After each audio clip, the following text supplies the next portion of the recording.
Hi, I'm Shannon Loy, CEO and founder of The Social Gender, a social media marketing agency that helps businesses grab attention, look the part, enhance their brand, and stop the scroll.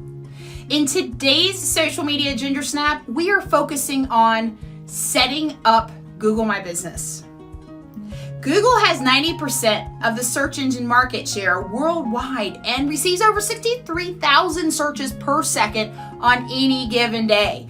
With those kinds of numbers, it most certainly makes sense that your business be present on Google My Business. What is Google My Business? It's a free and easy to use tool for businesses and organizations to actually manage their online presence across Google.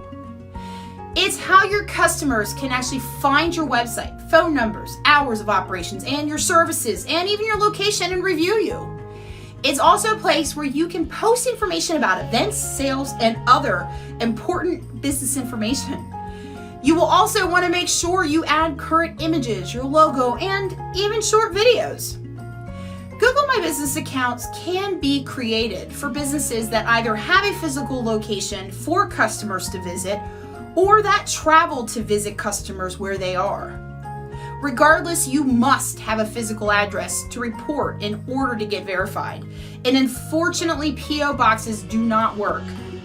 To get an account set up, the first step is to get a business Gmail account. Or if you happen to have one already, you just simply log in under that Gmail to get started. If you still need more help getting started, simply type Google My Business in the Google search bar to find the information you need.